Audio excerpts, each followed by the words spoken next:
찬송가 454장으로 찬송하시겠습니다. 454장 찬송입니다.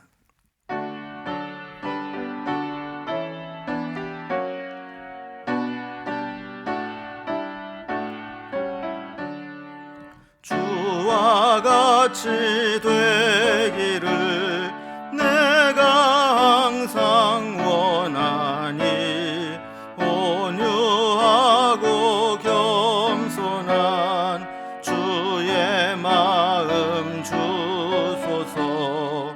세상에서 우리가 나그네로 있을 때 주의 형상 닮아서 살아가게 하소서. 비록 작은 새라도 돌보시는 나의 주 나와 함께 계시어 나를 지켜주소서. 마음이 깨끗하기를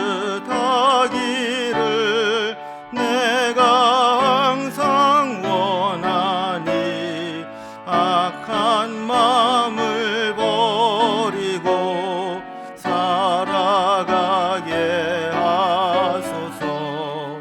주와 같이 되기를 내가 항상 원하니 주님 뜻을 따라서 살아가게 하소서. 주 은혜로 거듭나 말씀 위에 굳게 서 영원 무궁하도록 주와 함께 살리라. 아멘. 오늘 우리에게 주신 하나님 말씀은 신약성경 누가복음 9장 37절에서 50절까지 말씀입니다. 누가복음 9장 37절에서 50절까지 신약성경 107면에 있습니다. 이 말씀을 제가 봉독하겠습니다. 이튿날 산에서 내려오시니 큰 무리가 맞을세 무리 중에 한 사람이 소리질러 이르되 선생님 청컨대 내 아들을 돌보아 주옵소서. 이는 내 외아들이니이다. 귀신이 그를 잡아 갑자기 부르짖게 하고 경련을 일으켜 거품을 흘리게 하며 몹시 상하게 하고야 겨우 떠나가나이다. 당신의 제자들에게 내쫓아 주기를 구하였으나 그들이 능히 못하더이다. 예수께서 대답하여 이르시되 믿음이 없고 패역한 세대여, 내가 얼마나 너희와 함께 있으며 너희에게 참으리요. 내 아들을 이리로 데리고 오라 하시니 올 때에 귀신이 그를 거꾸러뜨리고 심한 경련을 일으키게 하는지라. 예수께서 더러운 귀신을 꾸짖으시고 아이를 낫게 하사 그 아버지에게 도로 주시니 사람들이 다 하나님의 위엄에 놀라니라. 그들이 다 그 행하시는 모든 일을 놀랍게 여길새 예수께서 제자들에게 이르시되 이 말을 너희 귀에 담아두라. 인자가 장차 사람들의 손에 넘겨지리라 하시되 그들이 이 말씀을 알지도 못하니 이는 그들로 깨닫지 못하게 숨긴 바 되었음이라. 또 그들은 이 말씀을 묻기도 두려워하더라. 제자 중에서 누가 크냐 하는 변론이 일어나니 예수께서 그 마음에 변론하시는 것을 아시고 어린아이 하나를 데려다가 자기 곁에 세우시고 그들에게 이르시되 누구든지 내 이름으로 이런 어린아이를 영접하면 곧 나를 영접하며 또 누구든지 나를 영접하면 곧 나를 보내신 이를 영접함이라. 너희 모든 사람 중에 가장 작은 그가 큰 자니라. 요한이 여짜오되 주여 어떤 사람이 주의 이름으로 귀신을 내쫓는 것을 우리가 보고 우리와 함께 따르지 아니하므로 금하였나이다. 예수께서 이르시되 금하지 말라. 너희를 반대하지 않는 자는 너희를 위하는 자니라 하시니라. 아멘. 우리는 어제 본문 말씀에서 변화산 사건을 살펴보았습니다. 베드로는 그 신비한 영적 체험이 있었던 산 위에 머물러 있기를 원했지만 하나님은 허락지 않으셨습니다. 이 신비한 체험을 하고 그 이튿날 산에서 내려오게 될 때 오늘 본문의 사건이 나타나게 됩니다. 산 위에서는 영광스러운 체험이 있었지만 산 아래에서는 우리가 살아가는 삶의 고통에 시달리는 사건들이 기다리고 있었던 것이죠. 오늘 이 사건들을 통해서 우리에게 주시는 교훈을 살펴보고자 합니다. 먼저 오늘 본문의 단락을 한번 구분해 봅니다. 37절에서 43절까지 보면 믿음이 없고 패역한 세대를 책망하시는 예수님의 모습이 나오고요. 44절, 45절은 예수님께서 제자들에게 두 번째로 순환당하시고 죽으실 것을 예고하시는 장면이 나옵니다. 또 46절에서 48절까지는 그런 와중에 제자들이 누가 더 큰가 하는 것으로 논쟁하는 부분이 나오고, 또 마지막 49절, 50절에서는 특권의식을 버리라고 말씀하시는 예수님의 모습이 나옵니다. 자, 이제 좀 자세히 한 절 한 절 살펴봅니다. 자, 먼저 37절에서 43절까지는 믿음이 없고 패역한 세대를 책망하시는 예수님의 모습이 나오는데요. 변화산에서 내려오셨을 때 사람들은 여전히 예수님을 환영하고 맞이했습니다. 이번에도 절박한 심정으로 예수님을 찾아온 사람이 있었습니다. 이 사람은 자기 외아들이 귀신에게 시달리고 있다고 하면서 그 증상을 이렇게 말씀드립니다. 39절에 보면 귀신이 그를 잡아 갑자기 부르짖게 하고 경련을 일으켜 거품을 흘리게 하며 몹시 상하게 하고야 겨우 떠나가나이다. 그러니까 정상적인 아들을 갑자기 소리 지르게 하고 경련을 일으키고 거품을 흘리게 한 다음에 몸을 상하게 하고 진정이 되고 떠나가게 된다라는 겁니다. 자, 그러면서 이제 40절에 보면 당신의 제자들에게 내쫓아 주기를 구하였으나 그들이 능히 못하더이다 그랬습니다. 그러니까 이 아버지가 귀신 들린 아이 때문에 예수님에게 도움을 요청하러 왔는데 예수님은 변화산에 올라가시고 안 계셔서 남아있는 제자들에게 이 아이를 좀 내쫓아 달라 부탁을 했는데 제자들이 쫓아내지 못했다고 원망 어린 말로 이야기하는 겁니다. 우리가 지난번 살펴본 9장 1절에 보면 예수님께서 제자들을 따로 보내시면서 귀신을 쫓아내는 권능을 주시고, 또 그들이 또 돌아와서 보고할 때도 보면 예수의 이름으로 귀신이 쫓아가는 것들을 경험도 하기도 했습니다. 그런데 이번에는 귀신을 쫓아내지 못했던 겁니다. 이것은 귀신을 쫓아내는 권능은 사람에게서 나오는 것이 아니라 오직 주님으로부터 부여받을 때에만 가능하다라는 것을 보여주시는 것이죠. 자, 이 이야기를 들은 후에 예수님은 41절에서 믿음이 없고 패역한 세대여 내가 얼마나 너희와 함께 있으며 너희에게 참으리요 내 아들을 이리로 데리고 오라 이렇게 말씀하셨습니다. 여기 보면 일단 예수님께서 믿음이 없고 패역한 세대여 내가 얼마나 너희에게 함께 있으며 너희에게 참으리요 이렇게 책망하는 듯한 말씀을 합니다. 자, 그렇다면 여기 믿음이 없고 패역한 세대, 누구를 이야기하는 걸까요? 성경학자들은 두 가지를 이야기하는데, 먼저는 귀신을 내어쫓지 못한 제자들에게 하신 책망이다 이렇게 볼 수 있다는 겁니다. 이미 제자들은 예수님으로부터 귀신을 쫓는 권능을 받았고 쫓아내봤던 경험도 있었지만 지금은 교만해서 그랬는지 아니면 예수님이 안 계신 상태에서 믿음이 약해져서 그랬는지 예수님이 없이는 아직 혼자서 이런 귀신을 쫓는 사역을 제대로 하지 못하는 그런 믿음이 없는 제자들이 책망을 받은 것이다 이렇게 해석을 하기도 합니다.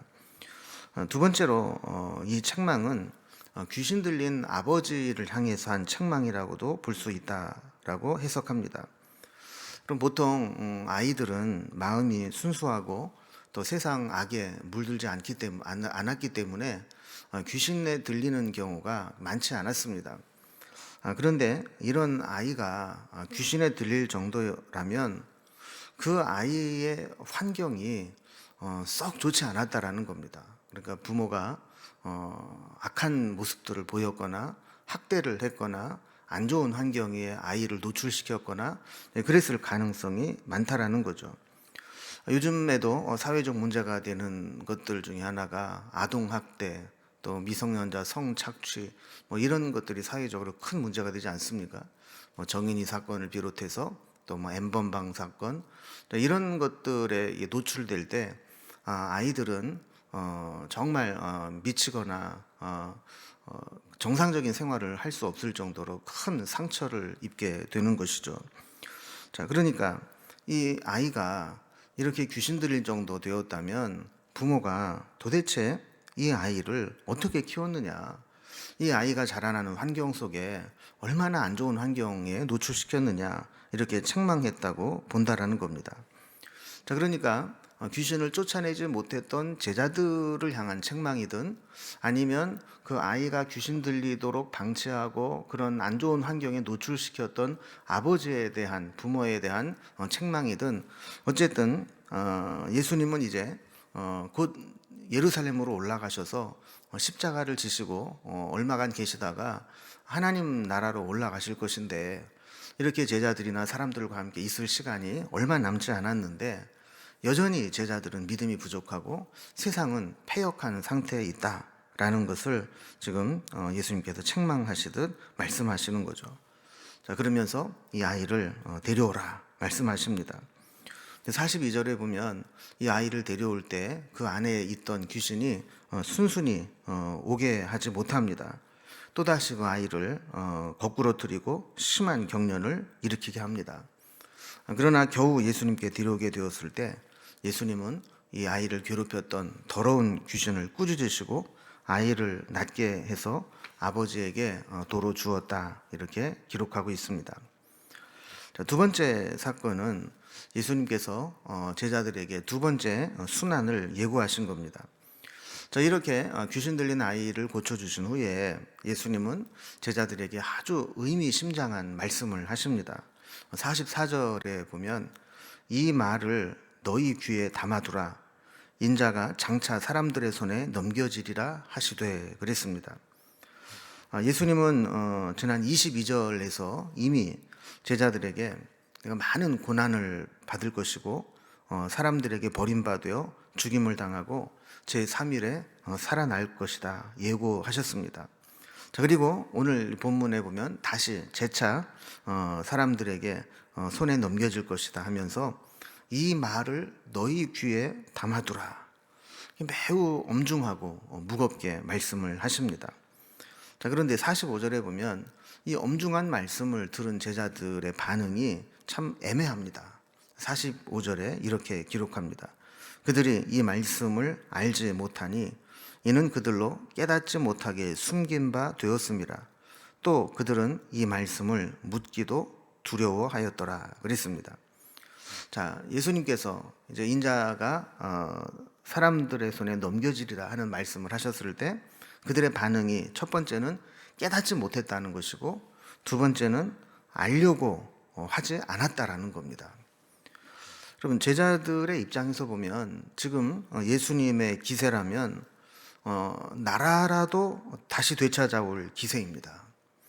수많은 기적들을 행하고 또 바로 그 전날은 변화산에서 하늘의 영광을 보고 그러면서 제자들 마음속에는 예수님께서 이제 예루살렘에 올라가셔서 이제 한 자리를 하시게 되면 우리는 누가 2인자가 될까? 나는 어느 자리에 앉을까?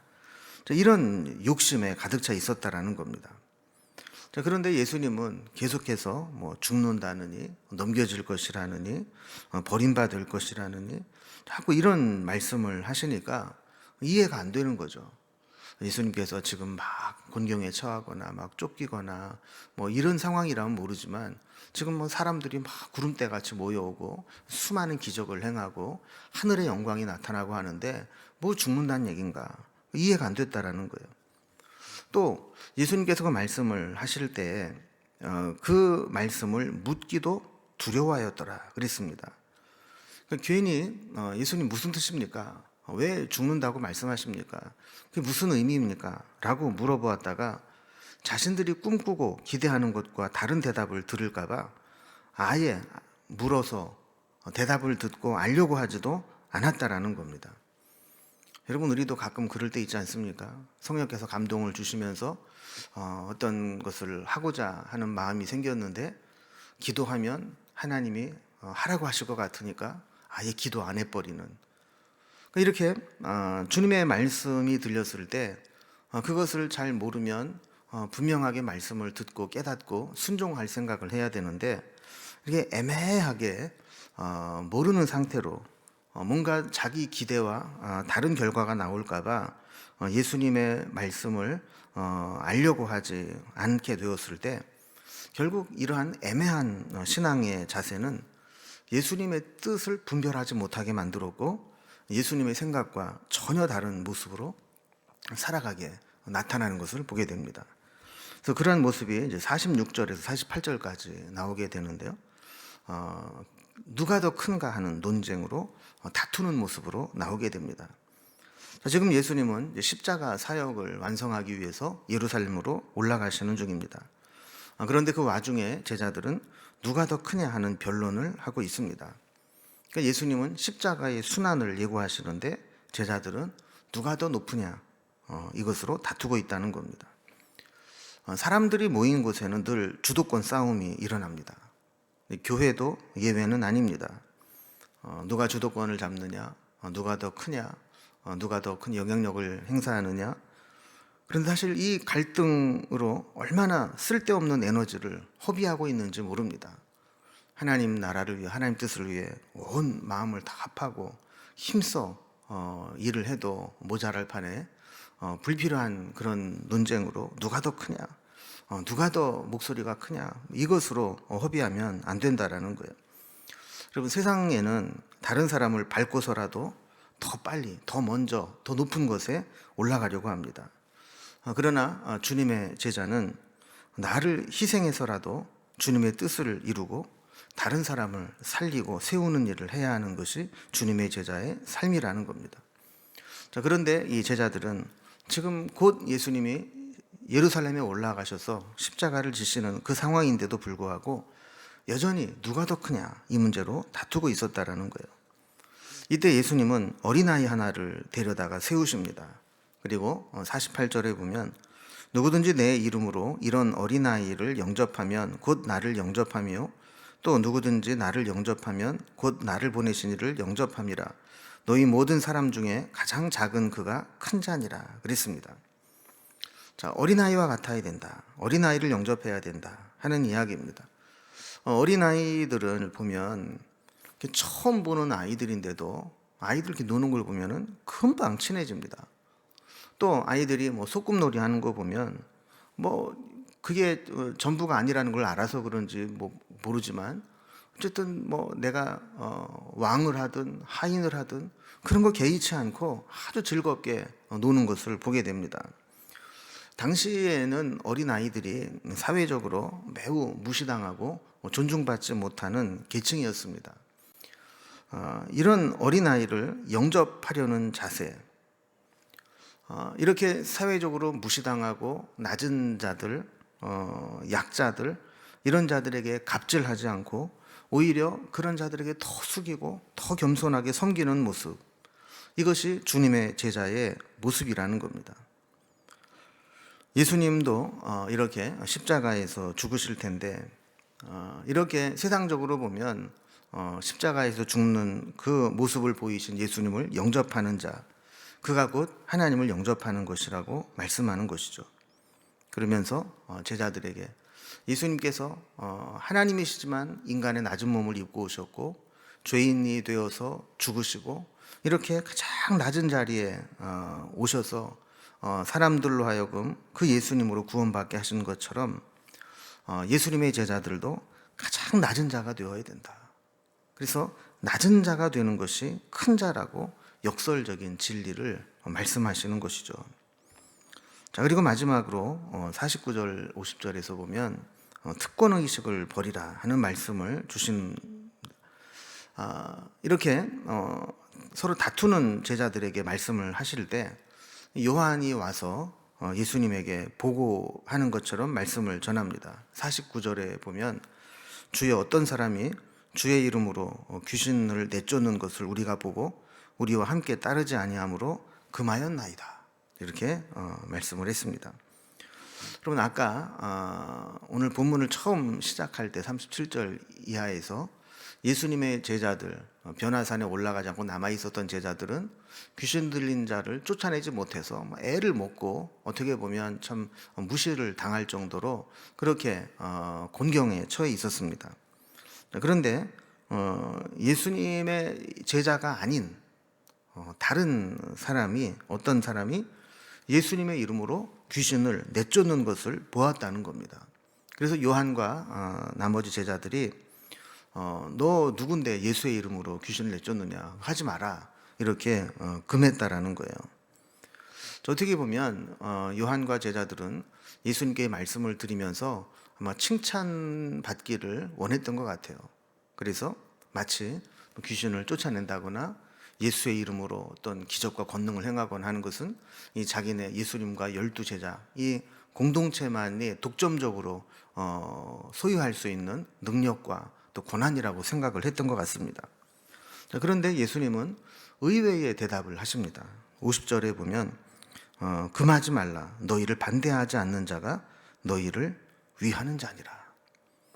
자, 그러니까 예수님은 예수님의 제자로 불렀다라는 것, 예수님께서 특별히 제자로 세우셨다라는 것, 그것이 어떤 섬김으로서의 부르심이지 특권과 다른 사람을 배제시키는 권리를 위해서 부르신 것이 아니라는 겁니다. 여러분, 우리가 교회 공동체 속에서도 마찬가지입니다. 우리가 어떤 특별한 직분을 받거나 아니면 특별한 헌신을 하거나 그랬을 때에는 그것이 뭔가 내 마음대로 한다거나 다른 사람보다 우월한 권리를 갖거나 또 다른 사람을 내가 마음대로 배제시키는 권한을 갖거나 이런 권한을 위해서 하나님께서 우리에게 직분과 권한을 주신 게 아니라는 거죠.